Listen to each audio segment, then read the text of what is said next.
Dear students of class 11, এখন আমরা sister নিবেদিতার লেখা যে সেকেন্ড প্রসপিসটা আমাদের পাঠ্য অমরনাথ সেটা শুরু করছি। It was in the course of an open-air meal in the Mughal gardens at Achabal that the Swami suddenly announced that he would go to Amarnath with the pilgrims and take his daughter with him. তো ওই এক সময় ওই মোগল বাগানে বা মোগল গার্ডেনে আচ্ছা বলে সেখানটাতে একবার খোলা আকাশের নিচে খাবার দাবার চলার সময় তিনি স্বামীজি আর কি হঠাৎ করে ঘোষণা করেছিলেন বা জানিয়েছিলেন যে তিনি সমস্ত তীর্থযাত্রীদের সাথে অমরনাথে যাবেন এবং তার মেয়ে বা তার কন্যা সেই তাকে নিয়ে যাবেন। তার কন্যা বলতে এখানে কিন্তু সিস্টার নিবেদিতাকে বলা হচ্ছে, যিনি তাঁর ভাবশিষ্যা ছিলেন। অর্থাৎ যেন কী ব্যাপার না, সেইভাবে তিনি যেন তার ওই আধ্যাত্মিক জগতের কন্যাই ছিলেন, তিনি যাকে আধ্যাত্মিক পিতা বলে গ্রহণ করেছিলেন সিস্টার নিবেদিতা, তাই বলছেন নিজেকে ডটার, তাই ডটার ওর সঙ্গে যাবেন। Within our little party there was too much feeling of delighted congratulation for any obstacle to be put in the way of the fortunate member. অর্থাৎ কী হয়েছে না, আমাদের ছোট্ট দলে অত্যন্ত আনন্দপূর্ণ একটা যে অভিনন্দন সেটার বিনিময় চলছিল বা সে একটা অনুভূতি হয়েছিল, অভিনন্দনের অনুভূতি, এবং কোনো বাধাই যেটা মাঝখানে এই যে ভাগ্যবান যে সভ্য বা সদস্য তার কাছে আর কোনো বাধাই বাধা বলে ছিল না। ঠিক আছে, অর্থাৎ সমস্ত বাধা তারা অতিক্রম করে যাবে নিয়ে এরকম একটা মনস্থির তারা করে ফেললেন। And aided thus as well as by the state officer in charge of the journey, preparations went forward for this unique experience. তো এইভাবে সাহায্য পেয়ে এবং সঙ্গে সঙ্গে সেই সরকারি যে আধিকারিক যিনি এর দায়িত্বে ছিলেন, তার মানে এই জার্নিটার দায়িত্বে ছিলেন, তারও সাহায্য সহযোগিতা পেয়ে কী হলো না, preparations went forward for this unique experience. অর্থাৎ এই যে একটা নতুন ধরনের অভিজ্ঞতা অর্জনের জন্য যে প্রস্তুতি সেটা এগিয়ে চললো। তাহলে আবার বলছি, অ্যান্ড এডেড দাস, এবং এরমভাবে সাহায্যপ্রাপ্ত হয়ে, as well as by the state officer in charge of the journey, সঙ্গে সঙ্গে সেই এই যে যাত্রার দায়িত্বপ্রাপ্ত যে সরকারি আধিকারিক তারও সাহায্য পেয়ে preparations went forward for this unique experience. অর্থাৎ এই যে একটা স্বতন্ত্র বা অন্য রকমের অভিজ্ঞতা অর্জনের জন্য যে প্রস্তুতি সেটা এগিয়ে চললো, সে প্রস্তুতিগুলো এগিয়ে চললো। ঠিক আছে, Kashmir seemed in those weeks to be full of pilgrims. ওই সপ্তাহগুলোতে কাশ্মীরকে মনে হতো যেন সেটা হচ্ছে সম্পূর্ণ ওই তীর্থযাত্রীতে পরিপূর্ণ, মানে প্রচুর তীর্থযাত্রী সেখানে তখন আসতেন। We left Achabal and return to our boats at Islamabad for final arrangements, and everywhere we saw the march of gathering hosts. আমরা কি করলাম, আমরা আচ্ছাবল ত্যাগ করলাম এবং আমরা আমাদের বোটে অর্থাৎ ইসলামাবাদে আমাদের যে নৌকোগুলো সেখানে আমরা ফিরে গেলাম ফর ফাইনাল অ্যারেঞ্জমেন্টস, একদম চূড়ান্ত বন্দোবস্ত করার জন্য।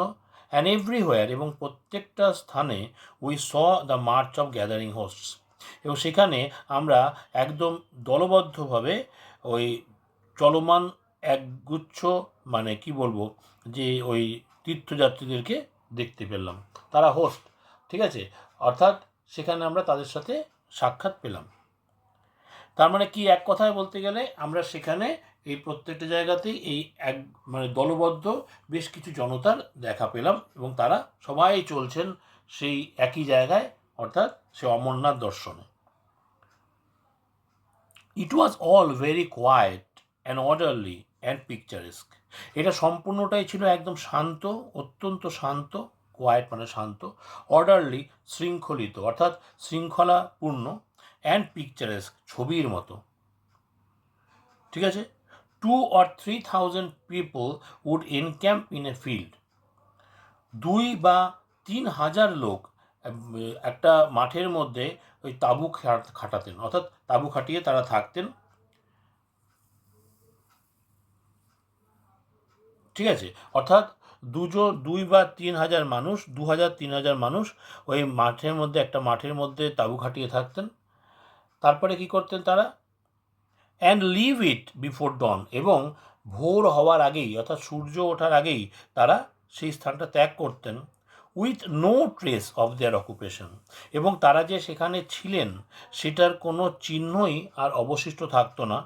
Save the Ashes of their cooking fires, শুধুমাত্র তাদের ওই রান্নার জন্য যে আগুন ব্যবহার হয়েছে তার ছাই বাদ দিয়ে আর কোনো রকমের কোনো চিহ্ন সেখানে অবশিষ্ট থাকতো না।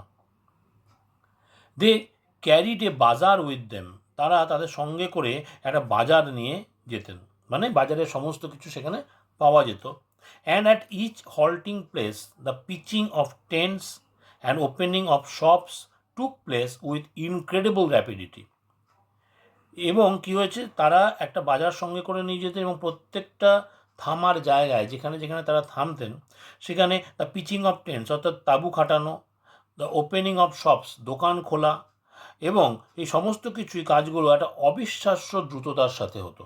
ইনক্রেডিবল মানে অবিশ্বাস্য, র্যাপিডিটি মানে দ্রুততা।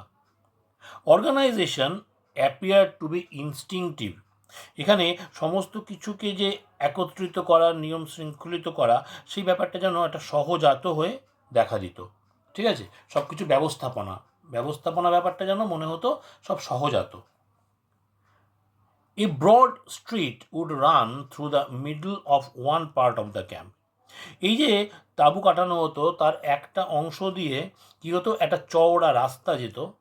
And here one could buy dried fruits, milk, dals and rice, এবং এখানে কেউ একজন কিনতে পারত শুকনো ফল, দুধ, ডাল বিভিন্ন, এবং ভাত, চাল আর কি। The tent of the tehsildar বলতে কি, অর্থাৎ যাকে আমরা বলি তহসিলদার, সেই তহসিলদার অর্থাৎ যিনি হচ্ছেন ট্যাক্স কালেকশন অর্থাৎ কর আদায়ের দায়িত্বে, সেই ব্যক্তির, দ্য টেন্ট অফ দ্য তহসিলদার অর্থাৎ সেই তহসিলদারের যে তাঁবু, উইথ দ্যাট অফ দ্য স্বামী অন ওয়ান সাইড, যার সাথে স্বামীজির যে তাঁবু সেটা ছিল একদিকে, and my own on the other, এবং আমার নিজের তাঁবুটা ছিল অন্যদিকে, ওয়াজ জেনারেলি প্লেসড নিয়ার সাম অ্যাডভান্টেজিয়াস স্পট, অর্থাৎ মানে ধরে নিতে পারা যায় যে তহসিলদারের যে তাঁবুটা সেটা মোটামুটি মাঝামাঝি অবস্থানে ছিল, আর আরেক দিকে ছিল স্বামীজির তাঁবু, আর একদিকে ছিল ভগিনী নিবেদিতার তাঁবু। এবার তহসিলদারের তাঁবু ওয়াজ জেনারেলি প্লেসড নিয়ার সাম অ্যাডভান্টেজিয়াস স্পট, এই যে তহসিলদারের তাঁবুটা সেটা সাধারণত এমন কোনো একটা সুবিধাজনক জায়গার কাছাকাছি রাখা থাকতো, for the lighting of the evening fire, অর্থাৎ যেখানে সান্ধ্যকালীন আগুন জ্বালানো যেতে পারে। ঠিক আছে, অর্থাৎ সান্ধ্যকালীন আগুন জ্বালানোর পক্ষে উপযুক্ত কোনো একটা স্থানের কাছাকাছি সুবিধাজনক স্থানে ওই তহসিলদারের যে তাঁবু সেটা খাটানো হতো, আর তার দুই পাশে, এক পাশে স্বামীজির তাঁবু আর এক পাশে হচ্ছে এই সিস্টার নিবেদিতা বা ভগিনী নিবেদিতার তাঁবু খাটানো হতো।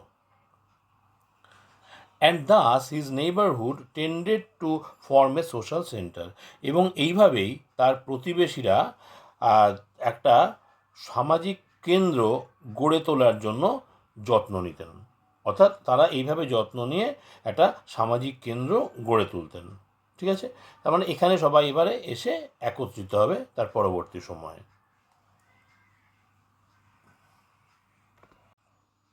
তাহলে আমরা পরপর দুটো প্যারাগ্রাফ, অমরনাথের দুটো প্যারাগ্রাফ 1 and 2 করলাম। এটা হচ্ছে আমাদের পার্ট 1। দেখা হচ্ছে পরের ভিডিওতে।